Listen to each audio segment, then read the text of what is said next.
Welcome to Global Reality. Let's get started. Here is a disclaimer before I begin the video. I am not a political person, nor is politics my forte, nor is this an attempt to defend or in any way glorify a political party or leadership. But as I have said in my earlier video, there is an unmissable profound political angle to Hindenburg research on Adani. It is not clearly what meets the eye.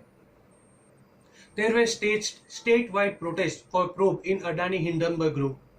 The opposition is well within its rights to demand a probe into the Hindenburg allegation.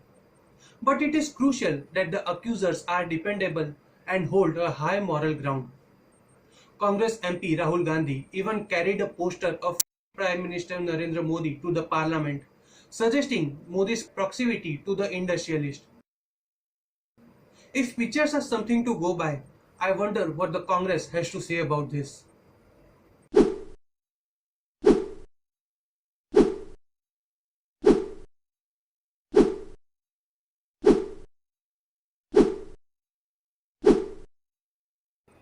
There were also a good deal of tweets celebrating and jubilating on the fall of Adani.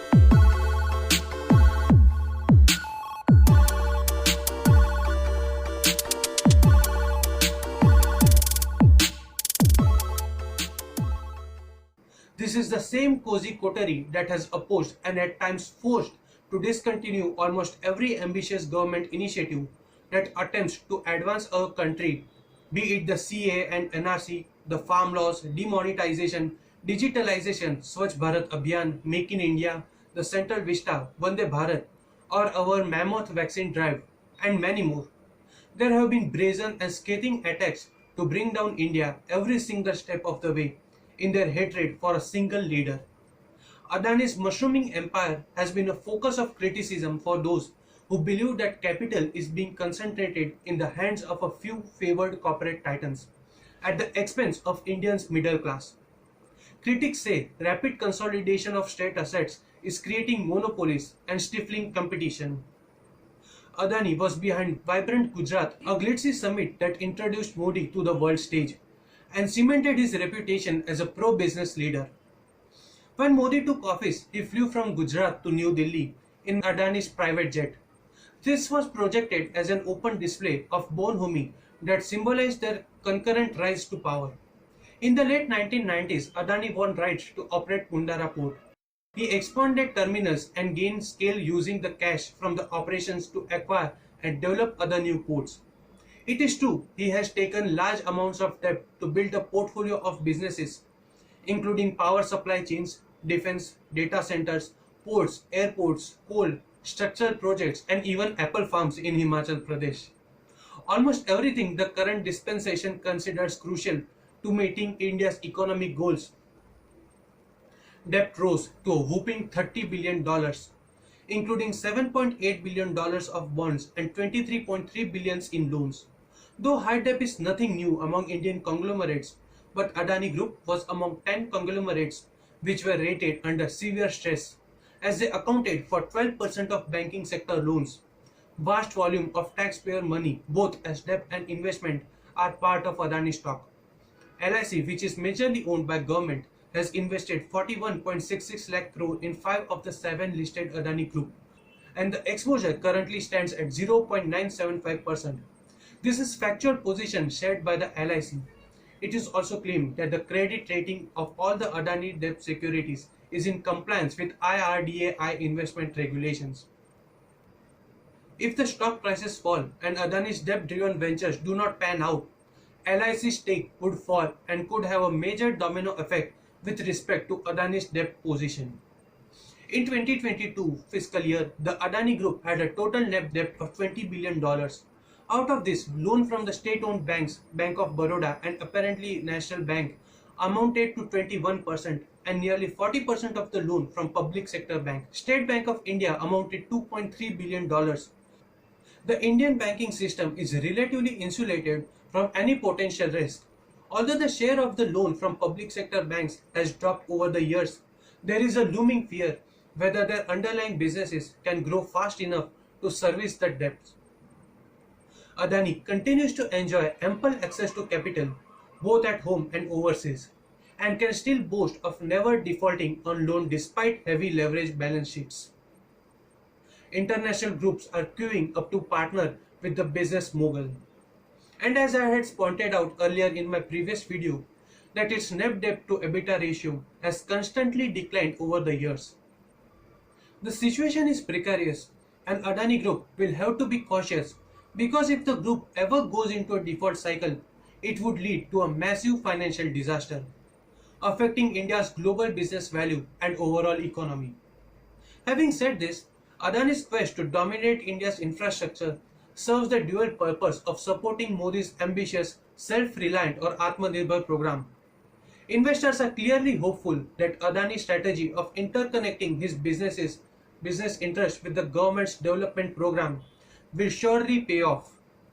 Since Modi took power, India has been robustly endeavoring to counter China's aggression, bilaterally, regionally, and globally, building and accessing ports, airports, upgrading military, navy, and strategic relationships, building coastal radar networks, and improving trade ties.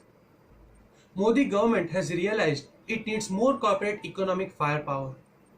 PM Modi has time and again stressed in his parliament speeches that the role of private enterprise in the economy is as important as the public sector and wealth creators are necessity. India's efforts have acquired an added urgency as Beijing increases its influence on India's immediate neighbors by pouring billions of dollars through the BRI. As India does not have the capability to scale up to the extent of the Belt and Road Initiative of China, Adani is clearly aiding India's pushback against China, foiling China's Belt and Road Initiative, which solidly focuses on increasing Beijing's influence in strategic countries. The opposition and its cronies are well aware of this, and the irony is that they are striking at the cons than betting on the pros. Like all businesses, there are risks involved, but they are being blown out of proportion. This is a misinformation war against Adani to discredit him. Gautamadani has claimed that nation building is at the core of every Adani Group businesses, and I am here to prove you this. Let us take a look at his overseas investments. Among Prime Minister Modi's prime concerns is the goal to contain the challenge of China by building a port terminal in Sri Lanka as an alternative to China's port project. A port deal of $700 million in Colombo and plans to build a 70 billion green energy project followed Adani's meeting with the then Sri Lankan Prime Minister Gotabaya Rajapaksa. In addition to 500 megawatt power generation projects in 2022, this is clearly India's answer to growing China's influence in Sri Lanka and is said to be the largest foreign investment ever in Sri Lanka's port history. This is clearly an attempt to counter the strategic struggle with China in Sri Lanka. It was a rare instance of Indian infrastructure investment in Sri Lanka, which has been dependent on China, while China is sponsoring everything from ports to highways, spending lavishly on debt-fueled projects. Adani acquired the Carmichael mine in Australia in 2010, but it drew criticism for its environmental impacts and hit a snag which lasted almost a decade. Construction of the mine started only in early 2019 and commercial scale coal mining began 3 years later, while the first coal shipment took off in 2021 to be transported to India, where the company is building a new power plant for nearly $2 billion to produce electricity. That power would be sold next door in Bangladesh. Adani announced a strategic collaboration in hydrogen and biogas with Italian gas and infrastructure group SNAM. Adani Green, which has pledged to build 25 gigawatts in renewable power by 2025, has soared 440%, giving it a market capitalization of almost 20 billion as against New York-based Azure Power, valued at $1.4 billion, which has climbed only 130% this year. It is clearly evident now that the current dispensation championing and advocating for the Adani Group is a solution to taking on China's global ambitions. The Adani Group can help India replace China's influence in many countries, drive more exports, and bring home more foreign investments. Israel's Haifa port is next in line. India has achieved new strategic milestones with this strategic purchase of Israel's Haifa port for 4.1 billion shekels or $1.2 billion, 55% more than the second highest bidder. Now an Indian company holds controlling interest in Haifa port and the Chinese hold the Shanghai International Port Group. This will clearly be a diplomatic and logistical game changer. While the US president had urged the Israeli government to not sell the Haifa port to a Chinese company, it is unclear whether the Israeli government chose the Indian businesses, the Adani Group, over the Chinese bid. Despite this, the purchase is immensely strategic for India because the Haifa port will become the first Indian port to be situated on the Mediterranean Sea, connecting major Indian ports with those in the UAE and from there with a train line that passes through Saudi Arabia and Jordan to get to Haifa. Under the terms of the Abraham Peace Agreements, Israel and the UAE both want to link Dubai and Haifa with train connectivity. For instance, Indian goods shipped via this multi-modal route from Mumbai might reach the European continent in as little as 10 days, 40% faster than via sea routes through the Suez Canal. Gautam Adani himself had tweeted that Haifa was a strategic investment. The heads of the I2U2 grouping, sometimes known as the West Asian Quad, which consists of India, Israel, the UAE and the US, met virtually on the same day that Adani announced his successful proposal. An India-based partner is a positive addition, reflecting the improving India-Israel cooperation on the bilateral level, which is also visible in the I2U2 grouping. The new Quad is being pursued by some as a bid to counter the growing influence of China. Indian billionaire Gautam Adani has said that China will feel increasingly isolated and the foremost champion of globalization would find it hard to bounce back from a period of economic weakness.